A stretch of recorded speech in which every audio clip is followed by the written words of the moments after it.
I'm a divorced single dad, father of 5 kids. It can be tough raising kids today. Believe me, there are high times and low times. It comes with the territory. But in all my years of parenting, I try to give some good advice. Advice to those parents who are out there willing to listen. My name is Price Van Ray, and welcome to my show.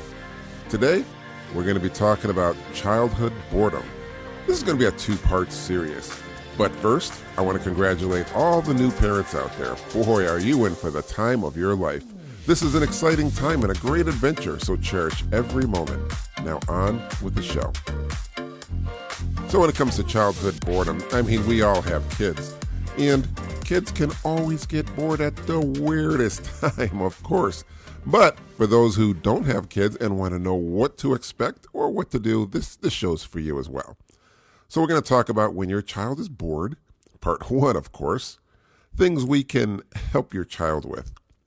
So I'm sure all of us, at one time or another, we have played games as a child. If you can think back all the way back when you were a child, say, what did I do when I was bored? Well, I'm going to tell you there's lots of things I am sure that you did and you can remember. And those experiences you can bring right up to present day to your child, of course, because we are like an encyclopedia of great memories, especially our childhood, especially when you think back and say, what did I do? We did a lot of things. I'll give you an example. As a kid, I'm sure everybody must have played hopscotch. That's right. Do you remember hopscotch? Where you make squares on the sidewalk with chalk and you throw a little object in one of them and try to skip that square while hopping hopscotch. I remember playing that with my sister and a bunch of my friends. It was a fun game. Everybody played it. And I'm sure if your child gets bored, your child will play it too. And you can sit there and almost relive your childhood through your child's eyes. And you'll smile because you'll say, I used to play this when I was a kid. And you'll see how happy your child is when they play this. But like I said, with hopscotch, you have to draw little squares on the sidewalk. But I remember my children when they were bored. I have 5 of them. But my 3 girls, they would sit and they would draw with chalk on the driveway. They'd come up with these extraordinary pictures. Dinosaurs with wings, worms wearing boots, mountains made of ice cream, clouds that were marshmallows. It was amazing. And you know what? I'd leave it there until it rains. But the funny thing is everybody in the neighborhood would walk by and they'd say, who drew these strange pictures? But of course they had a smile on their face because they were amazed that kids were drawing with chalk in the driveway. Do you know, after that, a lot of the children drew pictures in their driveway? It was like a neighborhood of murals. And kids, I tell you, they absolutely love drawing pictures. It's just something that kids love to do. It's really amazing because kids are filled with so much things inside, especially their imagination. You know what else your child can do when they're bored? They can write a story. That's right. Do you know a child's mind is fascinating? It's like a sponge of creativity. If your child can write a story on a piece of paper or a computer, if they have access to it, that's something they can save forever and look back on. These stories are more than any treasure anybody could have. Because you know why? Because it captures a moment in time when they were being creative, when they were bored. And they can look back and say, wow, what a great story. You know, my children, I used to take them to the library with me because I write children's books. And when I was writing my books, my son, I kept all his stories. He'd sit there and write a 1-page story, and I took pictures of him doing it. It was pretty amazing. He looks back now and says, wow, Dad, I can't believe I wrote that. I can't believe I was that small. Because right now he's so tall. He's almost as tall as me. He's 16. Very good kid. But of course, there was a time in his life when he was bored. You can also do puzzles. Yeah, that's right. Tell your child if you're bored, if you're into it, do a puzzle. I'm not talking about a 1,000-piece puzzle or a 500-piece puzzle. But believe me, there are a lot of puzzles kids can do. Small puzzles, maybe 100 pieces. And that gets them really in the mind swing of not only creativity, but putting things together, problem solving, hand-eye coordination. It's very cool. And your child can also play dress up. You'd be surprised. Children love to dress up in their parents' clothes. Their mom's clothes or their dad's clothes. They just love it. And I remember when I was a child, my dad had a closet full of shoes hanging up on the wall. And when he wasn't looking, I would put my feet in his shoes and think, wow, look at me, I'm my dad. And I'd walk around with my arms folded, chest puffed out, head up high, smile on my face, eyes slightly closed, thinking, I'm the king, I'm the daddy now. Of course, when he came walking through the door, I'd run back and put all his clothes back. But I mean, what a great memory and a great experience and a great moment in a childhood when a child can actually sit there and play dress up. I mean, they may not want to dress up as you. They may want to dress up as, I don't know, a cowboy. They may want to dress up as something else like a doctor, a fireman, policeman, nurse. I mean, there's so many things they can do. Plus, they can also use their imagination like a blanket, dress up as a superhero, flying off a building using the bed as their perch for flight. That's right. Another thing kids can do when they're bored, you might want to think about something very simple.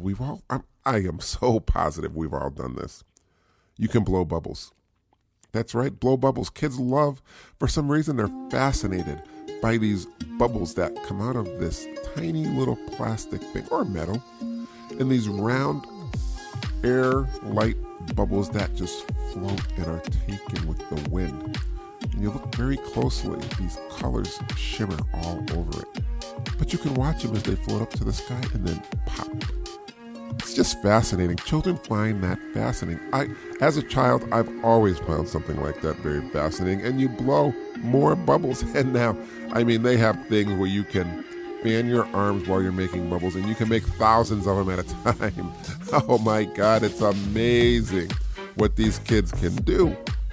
And sometimes, when they're bored, if you have a pet like a dog, tell your child to walk a dog. Walk the family pet. Get some bonding time. Kids love to walk, and for some reason, kids love animals. It's something inside of all of us. We just want to nurture and care and love a tiny little animal. And you know what? Animals will love you right back. You walk a dog, you spend time with that dog. Oh, what an amazing thing. Because dogs need love. I've heard people, they've been able to walk a cat. Walking a cat can be amazing too. I mean, but you have to get the right cat. Not all cats are going to walk on a leash. Maybe they'll walk by you. I don't know. My cat, I have two cats, and it's hard for my cats to walk with me, especially in the neighborhood. They'd probably just run right away. Yeah, I have indoor cats. Another thing your child can do, they can read a book. When I was growing up, there was a saying, reading is fundamental. And reading is good. It's creative. When a child reads a book, they not only learn words, they not only learn to read, but their imagination. That's one thing I just love to say. The imagination is incredible. If you can imagine something just from mere words, creating a whole world inside your imagination, a whole universe, I've always found that myself fascinating. I don't know how anybody cannot find that fascinating. But when you read, and you read all these books, they have a lot of books out there. I mean, there's millions. I was about to say thousands of books, but you know what? The fact is there's millions. So many books, it's unbelievable. And you know what that means? A million opportunities for your child not to be bored. That's right. I remember as a child, me and my sister, we would hop on our bikes and we'd go down to a little creek and we would search for cool rocks and salamanders. You know, I don't know if kids do that today, but me and my sister did it. That was so much fun, just to look for rocks. I remember we would find salamanders, and you know what? think it was pollywogs. These tiny. I don't even know what they're amphibious. I'm not sure what they are, but I do know one thing. We'd bring them back. These little tiny little pollywogs, maybe half the size of our pinky nail, and we'd bring them back in a cup.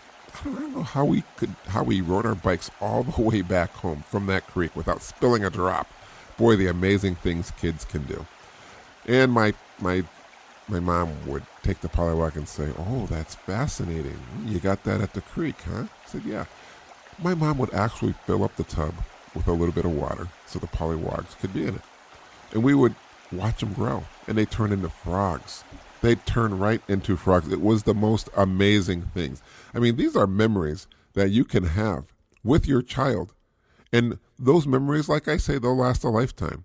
I mean, a lifetime is a very long time, and your child will have those memories too. But that's one memory I will never forget, the pollywogs and going to the creek with my sister. Just spending time and knowing that your mom cares and your dad cares about what you're doing, and they want to be active in your life and say, "Hey, this is really, really amazing what you did. Very amazing. It's special." So I remember putting the pollywogs back when they got older, saying our goodbyes to our tiny little friends. Something, like I said, I'll never forget. And other things you can do when you're bored. When your child is bored, you can have a picnic. Tell your child, I mean, if they don't have a picnic with you, they can have a picnic themselves. And now that I'm thinking about it, I think I do remember having a picnic with my younger sister. Again, we took our bikes. We took our bikes to the park. Back then we had picnic baskets. So my mom made peanut butter and jelly sandwiches, and we had canteens of water. It was fun, me and my sister. Having a picnic can be an amazing thing. Because you know why? After you have a picnic, you can always relax. You can lay down in the park, look at the clouds, and you can imagine pictures in the clouds. I mean, again, it's your imagination. You can do so many things when you're bored. But I don't think kids know exactly what to do. They need a little nudge.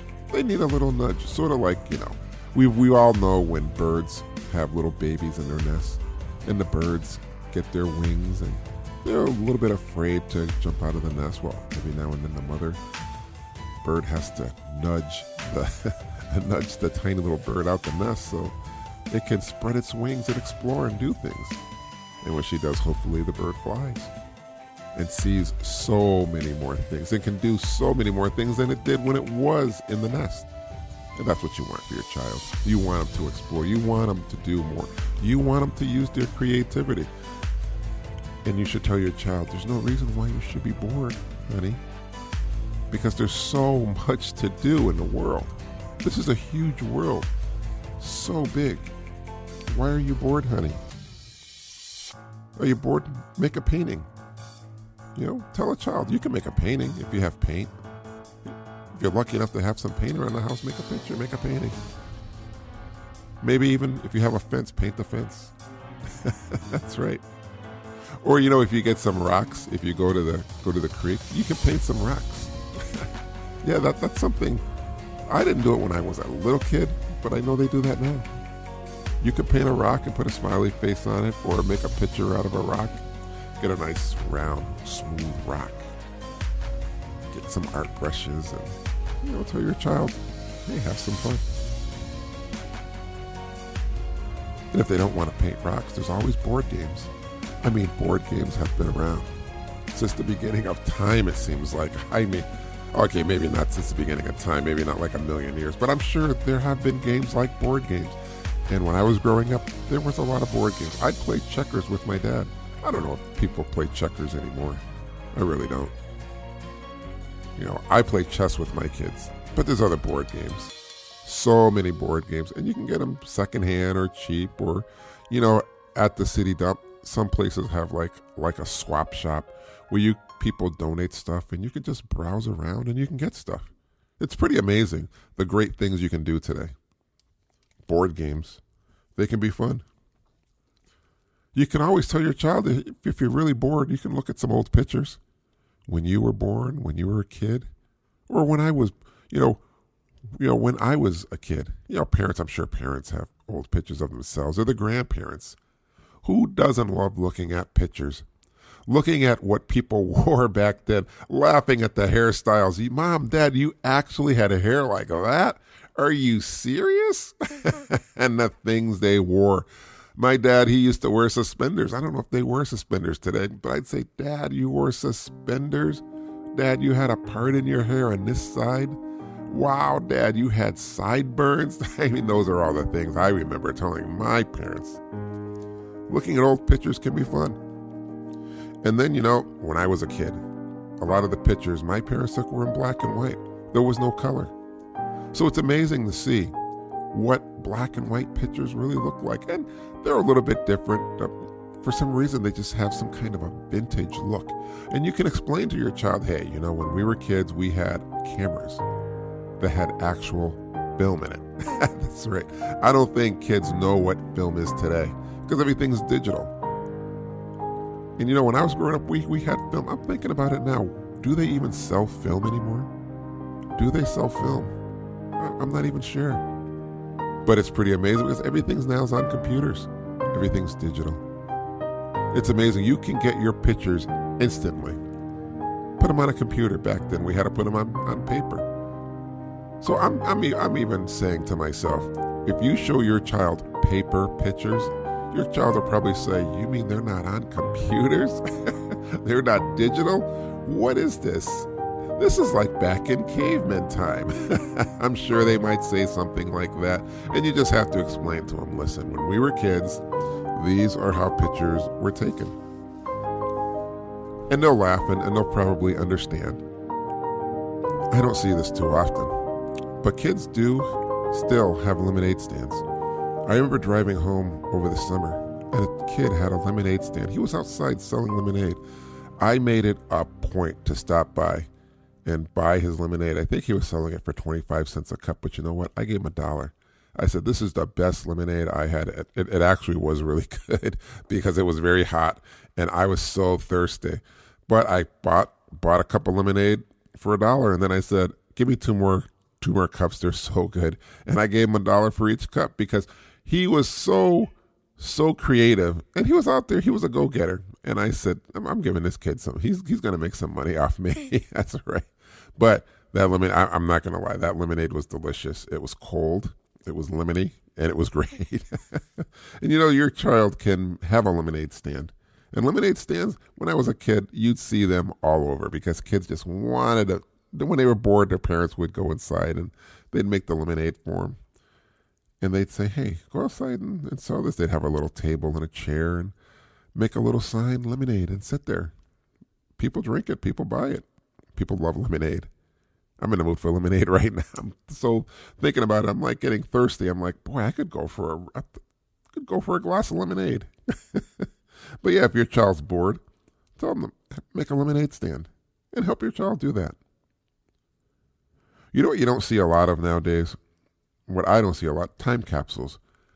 If your child made a time capsule, that would be pretty amazing. You tell your child, hey, we're going to get something and we're going to get a big box or something and put something in it. And in 50 years, you guys can open it up and look back. Little time capsule, little memories. And put some thought into it. Say, this is what I want in this time capsule. And, kids would love that. I'm thinking, where do you even get a time capsule? But you can be creative. You can make a time capsule. Do it yourself. Pretty amazing. Kids are pretty creative. And they'd love it. I wonder what they'd put in a time capsule today. I'm wondering what kids would put in maybe their favorite rock, favorite necklace, a picture. But it'd be something great. Another thing kids love to do, they love to have staring contests. When you're bored, tell your child that want to have a staring contest. See who blinks first. Or, you can blink all you want, but see who cracks a smile. Yeah, that's right. I don't know how many kids could win that because kids are pretty happy. They're not miserable, so they're always kids will want to smile. They love to smile. It's just something in them. It's like a flower that wants to grow. You can't stop a flower from growing. You can't stop a waterfall from running, from falling out. If you see a waterfall, that water's going to go right over the edge and it's going to go down. There's no way to stop it. There isn't. You drop a baseball from a great height, it's going to keep going down. You can't stop it, and you cannot stop a smile on a child, because a child, they just love to be happy. They always want to smile. They're just happy kids. Very happy. So you have a staring contest. You say, I think you'll smile before I do. Because your smiles, a child's smiles is a whole lot bigger than anybody else's. It brightens up the day. If a smile was like the sun, we wouldn't even need the sun. Because a smile, a child's smile would brighten everything up. You'd see everything. That's right, you would. Kids like to bake too. They like to bake cookies, cakes, cupcakes. They like to bake a lot of things. Tell your child, hey, you bored? Let's bake something. We can bake something. Everybody loves to bake. And not only that, you're teaching your child how to cook. And kids need to know how to cook when they're older. That's right. You may not be around forever. You know why? Because your child's going to move. They're going to move away. And you're going to say, hey, want to make some cookies? Show me how to make some cookies. Well, I showed you when you were a kid. You know how to make cookies. You know how to make a cake. Follow the directions. You can do it. I have faith in you. That's right. I wonder if kids still make paper airplanes. When I was a kid, we used to make paper airplanes. We used to draw on the airplanes. Our imaginations, we'd think they were jets, and we'd fly them through the air. There's different things you could do. You can bend some of the tail fins. You can bend the front. I mean, it's pretty amazing what you can do with paper airplanes. And when your child is bored, tell them, make a paper airplane. Fly it. See how far it goes. See if you can make an airplane that can go for miles. I don't know if they'll go for miles, but kids do love paper airplanes. That's one thing they do. You know what else they like to do? Kids like to watch movies. You might want to take your child to the movies. So you're bored, let's go see a movie. What's playing? Do you know what's playing? There's a lot of movies nowadays that are playing, and everybody's going to the movies because they love them. Movies are entertaining. They'll keep you occupied, and it also helps with your imagination. So these are some of the things you can do when you're bored. It's a part 1, childhood boredom. We're going to do part 2 next. But I hope you enjoyed this. And you know what? I want to thank you for listening today. And if you enjoyed this episode, be sure to subscribe so you're notified when a new podcast is posted. Rate and review this podcast and share it with your family and friends. I hope that you're leaving with some great things that make you think. Remember, this one last bit of advice. Tomorrow is never promised, so don't go to bed angry at your child or anyone you love. And before you go to bed tonight, hug your child and tell them, I will love you forever, Dad. See you next time here on Forever Dad.